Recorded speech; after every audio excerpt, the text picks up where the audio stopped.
భారత్ పాకిస్తాన్ మధ్య కాల్పుల విరమణ కుదిరిన నేపథ్యంలో ఇరు దేశాల మధ్య ఇవాళ మధ్యాహ్నం 12 గంటలకు కీలక చర్చలు జరగనున్నాయి. హాట్లైన్లో జరగనున్న ఈ చర్చల్లో రెండు దేశాల డైరెక్టర్ జనరల్ మిలిటరీ ఆపరేషన్లు పాల్గొనున్నారు. కాల్పుల విరమణ కొనసాగింపు, సరిహద్దులో నెలకొన్న పరిస్థితుల వంటి కీలక అంశాలపై చర్చించనున్నారు. అయితే శనివారం మధ్యాహ్నమే ముందుగా భారత్ డీజీఎంతో పాక్ డీజీఎంఓ హాట్లైన్లో మాట్లాడారు. కాల్పుల విరమణ అంశాన్ని ప్రతిపాదిస్తూ తక్షణమే అమలు చేయాలని కోరారు. ఈ నేపథ్యంలోనే శనివారం సాయంత్రం 5 గంటల నుంచి కాల్పుల విరమణ అమల్లోకి వచ్చిందని భారత విదేశాంగ శాఖ కార్యదర్శి విక్రమ్ మిస్రీ ప్రకటించారు. ఇది జరిగిన కొన్ని గంటల్లోపే డ్రోన్ దాడులు, కాల్పులకు తెగబడి పాక్ సైన్యం విరమణ ఒప్పందాన్ని ఉల్లంఘించింది. Such as deployment of air defense and electronic warfare assets to establish an integrated grid with the Indian Air Force, and I have seen and heard some of you wax eloquent about the benefits of such an architecture when it comes to negating and combating air intrusions. We also carried out deployment to include movement of our forces in the land, sea and air domains. The night of the 9th and the 10th of May saw similar intrusions by drones and aircrafts, and this time there was a concerted effort to target airfields and some very, very important logistic installations, albeit yet again unsuccessful and denied gallantly and efficiently, I must say, by the integrated Indian Air Force and Indian Army Air Defense. In the aftermath of the cowardly attacks on innocent tourists at Pahalgam in Jammu and Kashmir by Pakistani-sponsored terrorists on 22nd April, the Indian Navy's Carrier Battle Group, surface forces, submarines and aviation assets were immediately deployed at sea with full combat readiness in concert with the joint operation plan of the Indian Defence Forces. You may be aware that we tested and refined tactics and procedures at sea during multiple weapon firings in the Arabian Sea within 96 hours of the terrorist attack.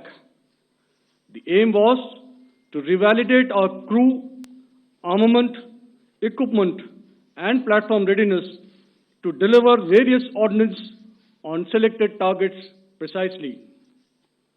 Thereafter, our forces remained forward deployed in the northern Arabian Sea in a dissuasive and deterrent posture with full readiness and capacity to strike select targets at sea and on land, including Karachi at time of our choosing. 2000 hours, that is 8 p.m. local time, on 8th of May, several Pakistani unmanned aerial systems, drones, combat vehicles attacked multiple IF bases. These included Jammu, Udhampur, Pathankot, Amritsar, Bhatinda, Nal, Dalhousie, Thois, Jaisalmer, Uttarlai, Falodi, Nalia. These were almost simultaneous and they came in waves. All our AD guns and other systems were waiting for them. All these waves were neutralized by our trained crew using the air defense systems that they have, and also some of them were utilized using our legacy systems like Pechoras and IF Summer, which we have recently acquired, and some were neutralized by the Garud snipers. There was no damage on ground from these incursions and these mass raids, if I could call them, from the Pakistani side. It set into motion a very diligent and microscopic scarring of the terror landscape across the borders and the identification of terror camps and training sites. The locations that emerged were numerous, but as we deliberated more, we realized that some of these terror hubs were now bereft of any presence and had preemptively been vacated, fearing retribution from us. There was also a term of reference and our own binding self-imposed restriction to target only terrorists and thus prevent collateral damage. There were 9 camps that you are now all familiar with, which were confirmed by our various intelligence agencies to be inhabited. Some of these were in POJK, while there were others that were located in the Punjab province in Pakistan.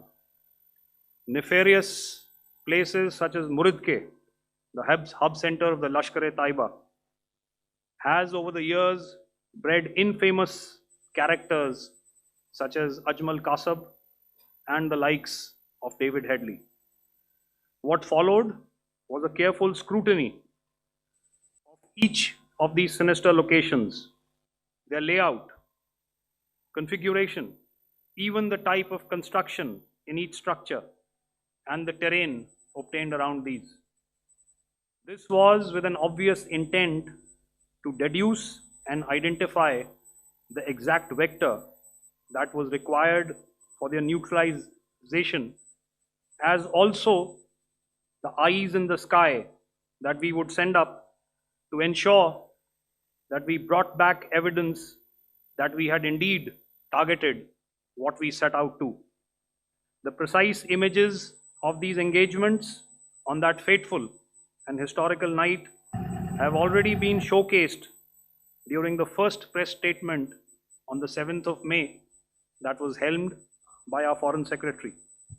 I have no doubt in my mind that we achieved total surprise, and those strikes across those 9 terror hubs left more than 100 terrorists killed, including high-value targets such as Yusuf Azhar, Abdul Malik Rauf, and Mudassir Ahmed, that were involved in the hijack of IC-814 and the Pulwama blast.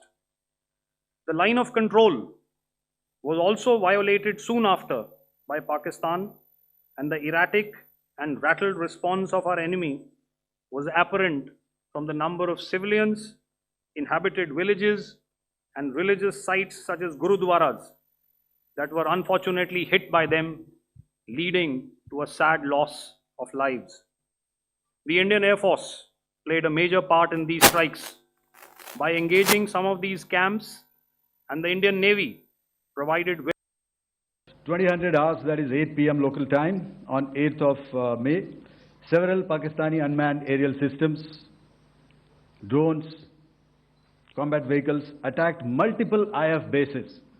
These included Jammu, Udhampur, Pathankot, Amritsar, Bhatinda, Nal, Dalhousie, Thois, Jaisalmer, Uttarlai, Falodi, Nalia.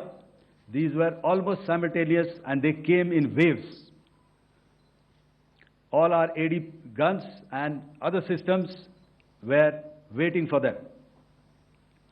All these waves were neutralized by our trained crew using the air defense systems that they have, and also some of them were utilized using our legacy systems like Pechoras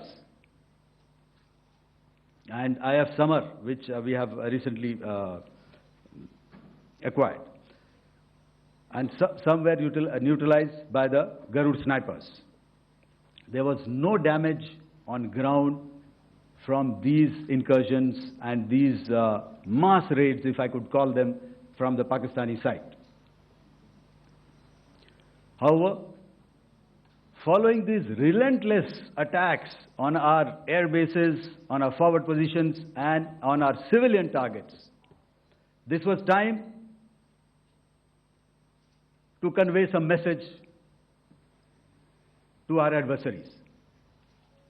And therefore, a decision was taken to strike where it would hurt. And towards that, in a swift, coordinated, calibrated attack, we struck his air bases, command centers, military infrastructure, air defense systems across the entire Western Front.